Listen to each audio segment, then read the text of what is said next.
मुख्यमंत्री शिवराज सिंह चौहान ने आज भोपाल के नरियल खेड़ा में चुनावी सभा को संबोधित किया और प्रत्याशियों के लिए वोट मांगा। सीएम शिवराज ने चुनाव प्रचार का आगाज करते हुए बीजेपी प्रत्याशियों को जिताने की अपील की।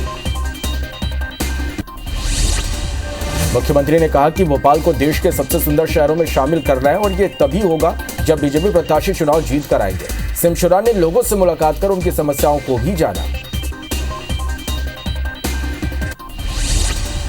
निकाय चुनाव के लिए बीजेपी ने संकल्प पत्र जारी किया। सीएम शिवराज सिंह चौहान और बीजेपी प्रदेश अध्यक्ष वी.डी. शर्मा ने ग्रीन सिटी संकल्प कार्यक्रम में घोषणा पत्र जारी किया।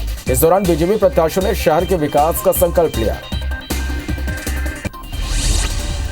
संकल्प पत्र जारी करने के दौरान मध्य प्रदेश के सीएम शिवराज सिंह चौहान ने भोपाल के स्मार्ट सिटी पार्क में पौधारोपण किया। सीएम ने निकाय चुनाव के प्रत्याशियों के साथ पौधारोपण किया और शहर को हरा भरा बनाने का संकल्प लिया।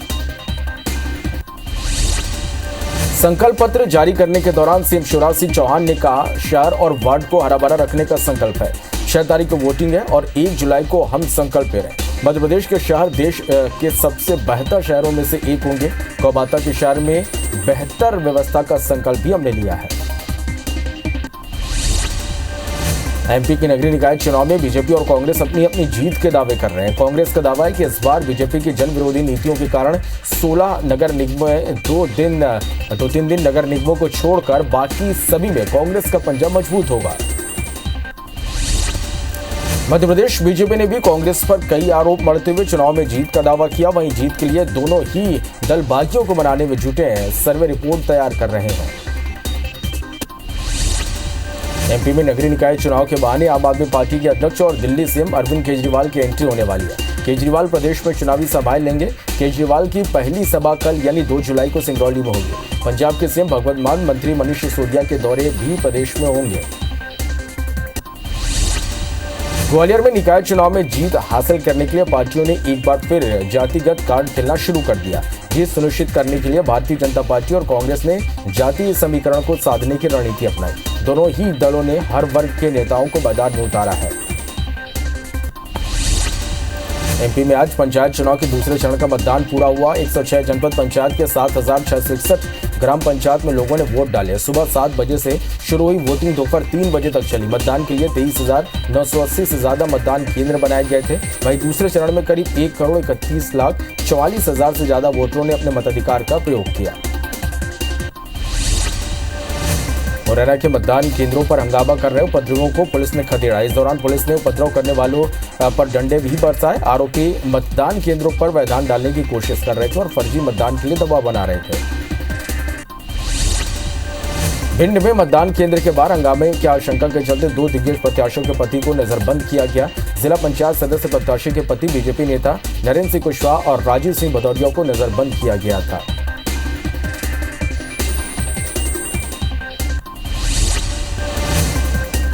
मध्य प्रदेश सरकार आदिवासियों पर विशेष फोकस कर रही है और इसी कड़ी में सरकार कई योजना ला रही है। इसमें आदिवासियों को 75% सब्सिडी पर 2 गायें दी जाएंगी, जिससे उनका जीवन स्तर सुधर सके और वे दूध उत्पादन से जुड़ सके।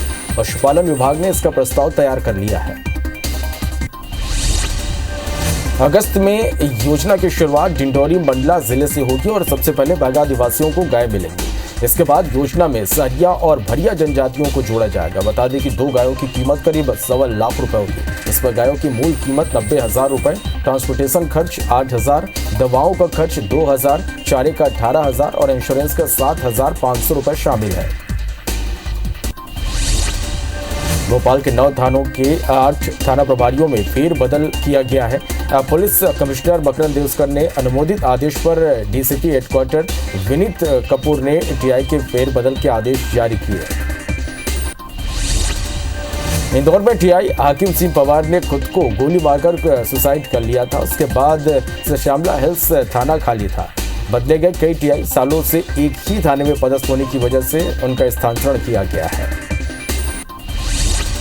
एमपी में आज से सिंगल यूज प्लास्टिक की बिक्री बंद हो गई। नगरीय विकास विभाग ने इसे लेकर आदेश भी जारी कर दिया। नगरीय विकास एवं आवास विभाग भोपाल, इंदौर समेत शहरी क्षेत्रों में विभाग सिंगल यूज प्लास्टिक की बिक्री और इस्तेमाल पर नजर रखेगा। सिंगल यूज प्लास्टिक से बने झंडे, प्लेट, कप, ग्लास, कटलरी, मिठाई के बक्से जैसी कई चीजें आज से नहीं मिलेंगी। रायसेन जिले में अपराधी अब अधिकारियों के घरों को निशाना बना रहे हैं। बरेली में पुलिस सहायता केंद्र के बगल में रहने वाले पीडब्ल्यूडी के एसडीओ नितिन पटेल के घर घुसकर बदमाशों ने धारदार हथियार से हमला कर दिया। हमले में नितिन पटेल की मां और पत्नी घायल हो गए। यही नहीं, इस हमले में छोटे बच्चे को भी चोटें आई। दोनों महिलाओं को सिविल अस्पताल बरेली से भोपाल रेफर कर दिया गया। भिंड के नई गढ़ी मतदान केंद्र के बाहर उपद्रवियों ने फायरिंग कर दी। उपद्रवियों ने मतदान केंद्र के बाहर फायरिंग की। 3 से 4 राउंड यहां पर फायरिंग की गई। वहीं फायरिंग के बाद मतदान केंद्र के बाहर तनाव का माहौल है। घटना की सूचना पर अतिरिक्त पुलिस बल मौके पर पहुंची और जांच में जुट गई। ग्वालियर में नाबालिग लड़कियों से छेड़छाड़ के आरोप में परिजनों ने ऑटो चालक की जमकर पिटाई कर दी। आरोपी ऑटो चालक को परिजनों ने पहले पकड़कर बांधा और फिर पिटाई कर दी। पिटाई का वीडियो सोशल मीडिया पर वायरल हो रहा। वहीं परिजनों ने आरोपी को पुलिस के हवाले कर दिया। घटना विश्वविद्यालय थाने इलाके की है। कटनी में जिला पंचायत सदस्य का चुनाव लड़ रहे प्रत्याशी कन्हैया तिवारी पर हमला किया गया। 2 बाइक सवार युवकों ने गोली चलाते हुए जान से मारने की कोशिश की। हालांकि गोलीबारी के दौरान किसी प्रकार की जनहानि नहीं हुई। वहीं घटना के बाद पुलिस आरोपियों की तलाश में जुट गई है। ग्वालियर में सोशल मीडिया पर एक बदमाश का पोस्टर जमकर वायरल हो रहा है, जिसमें बदमाश अपने चाहते वार्ड 28 के प्रत्याशी को वोट डालने की मांग कर रहे हैं और वोटरों को शराब का प्रलोभन दे रहे हैं। एक पोस्ट में साफ बदमाश ने लिखा कि दुश्मन की पोस्ट को वह क्रॉस करके फेसबुक पर डालेगा। फिलहाल पोस्ट को देखने के बाद पुलिस ने कार्रवाई की तैयारी शुरू कर दी है। टीकमगढ़ के चिदरा गांव के लोगों ने मतदान का बहिष्कार कर दिया। दरअसल गांव में पुलिस ने दबिश दी थी, जिसके बाद कुएं में गिरने से एक व्यक्ति की मौत हो गई। घटना के बाद गुस्साए ग्रामीणों ने वोटिंग का बहिष्कार किया। वहीं मामले में एसपी ने एसआई आरक्षक को सस्पेंड किया है। धार के सरदारपुर सामुदायिक स्वास्थ्य केंद्र में तैनात डॉक्टर को लोकायुक्त ने रंगे हाथों पकड़ा। डॉक्टर ने डिलीवरी कराने की एवज में परिजनों से 8,000 की मांग की। 2,000 रुपए 30 जून को आरोपी डॉक्टर ने फरियादी से ली। बाकी 6,000 रुपए लेते हुए महिला डॉक्टर को रंगे हाथों पकड़ा गया। इंदौर के डीआईजी कार्यालय में गोलीकांड मामले में पुलिस कई बिंदुओं पर जांच कर रही है। पुलिस कमिश्नर हरिनारायण चारी मिश्र ने बताया कि आगे की जांच आकम सिंह पवार के मोबाइल की फॉरेंसिक रिपोर्ट आ जाने के बाद आगे बढ़ेगी। मोबाइल में बंद डाटा इस बात का खुलासा करेगा कि थाना प्रभारी को धमकी दी गई या कोई मानसिक रूप से उनको परेशान कर रहा था। शहडोल में ऑपरेशन मुस्कान के तहत 12 नाबालिग बच्चों को परिजनों को सौंपा गया। दरअसल 12 नाबालिग रोजगार की तलाश के लिए उत्कल ट्रेन से मेरठ और सारंगपुर जा रहे थे। शहडोल की रेलवे पुलिस को सूचना मिली थी कि प्लेटफॉर्म नंबर 2 से नाबालिगों को लेकर जाया जा रहा है, जिस पर सभी नाबालिगों को पुलिस ने अपने कब्जे में ले लिया और शहडोल की बाल कल्याण समिति को सौंप दिया, जिसके बाद समिति ने नाबालिग को परिजनों के हवाले कर दिया। बता दें कि सभी नाबालिग जयपुर इलाके के आसपास के गांव के रहने वाले हैं। ग्वालियर में 9 साल की मासूम बच्ची के साथ दुष्कर्म कर हत्या करने के मामले में फॉरेंसिक रिपोर्ट में चौंकाने वाला खुलासा हुआ। आरोपी कल्लू बाबा ने बच्ची के साथ दरिंदगी करने के बाद बेरहमी से उसके सिर पर पत्थर पटका, जिससे उसके सिर की 20 हड्डियां टूट गई। यहां तक कि उसके नाक की हड्डी का अता पता तक नहीं चल सका। अभी तक पुलिस आरोपी तक नहीं पहुंच सकी। मृतक बच्ची के परिजन ने सोशल मीडिया पर वीडियो डालकर आरोपी को जल्द पकड़कर फांसी देने की मांग की। वहीं पुलिस की टीम आरोपी को पकड़ने के लिए कई जगह दबिश दे रही है और जल्द पकड़ने का दावा कर रही है। बैतूल में एटीएम से लूट की कोशिश करने वाले बदमाश की नाकाम हो गए। बदमाशों ने बीती रात एटीएम तोड़ने की कोशिश की, लेकिन उनकी योजना असफल हो गई, जिसके बाद बैंक और पुलिस की टीम ने शहर के एटीएम चेक किए। फिलहाल सीसीटीवी के आधार पर पुलिस आरोपियों की तलाश में जुट गई है। भोपाल में 2 शातिरों ने बुजुर्ग महिला के चेहरे पर पॉलीथीन मारकर सोने के 4 कंगन और 2 अंगूठी लूट कर फरार हो गए। गहने की कीमत करीब 4 लाख रुपए है। पीड़ित की शिकायत पर टीटी नगर पुलिस ने एफआईआर दर्ज कर सीसीटीवी फुटेज के आधार पर बदमाशों की तलाश कर रही है। खरगोन में झिरनिया के चैनपुर में स्थित माध्यमिक विद्यालय के प्रभारी प्रधान अध्यापक संतोष भालेकर बच्चों को शिक्षा देने की बजाय शराब के नशे में धुत होकर स्कूल में ही खटिया लगाकर सोते नजर आए, जिसके बाद ग्रामीणों ने वीडियो बनाकर विभागीय अधिकारियों को सूचना दी।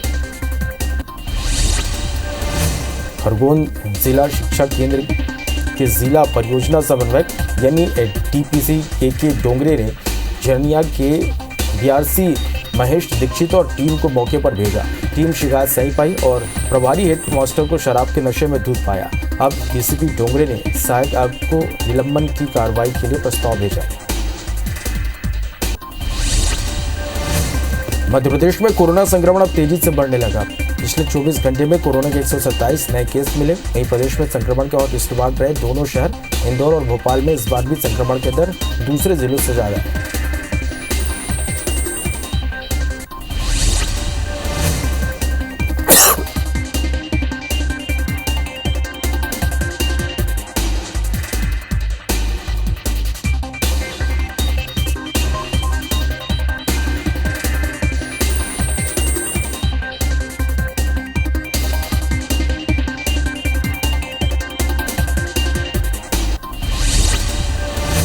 मध्य प्रदेश के उत्तरी इलाकों में आज बारिश को लेकर ऑरेंज अलर्ट जारी किया गया। मौसम विभाग के मुताबिक प्रदेश के कई इलाकों में आज बारिश के आसार हैं। पूर्वी हिस्सों में भी झमाझम बारिश की संभावना है। कुछ इलाकों में गरज चमक के साथ बारिश हो सकती है। वहीं पिछले 24 घंटे में एमपी के 43 जिलों में बारिश हुई। नर्मदापुरम में सबसे ज्यादा बारिश हुई है। नरसिंहपुर में हुई बारिश में जनजीवन को अस्त व्यस्त कर दिया। बारिश इतनी जोरदार थी कि देखते देखते लोगों के घरों में पानी घुसने लगा और कई कच्चे मकान या धराशायी हो गए। सड़कों पर पानी का सैलाब आ गया। जहां एक ओर आसमान आपस में कहर बरपाया तो दूसरी ओर सीवर लाइन की खुदाई से बने गड्ढे और गंदगी लोगों के लिए दोहरी मुसीबत बन गई। नरसिंहपुर के सरकारी अस्पतालों में भी मरीजों की कमरों तक यहां पर पानी पहुंच गया। मरीजों को काफी परेशानियों का सामना करना पड़ा। मिशन इलाके के मोहल्ले में तो स्थिति बेहद चिंताजनक बनने लगी, जिससे लोगों का गुस्सा फूट पड़ा।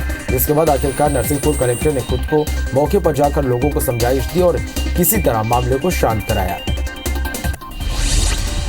बैतूल के सतपुड़ा जलाशय सारणी के ऊपर इलाके में बीते 15 दिनों से हो रही लगातार बारिश यहां पर हो रही, जिससे सतपुड़ा जलाशय का जलस्तर लगातार बढ़ रहा है। अब जलाशय का लेवल 14 से 29 फीट पर पहुंचने पर 5 गेटों को 1 फीट तक खोला गया, जबकि डैम की क्षमता 1400 से 133 फीट है।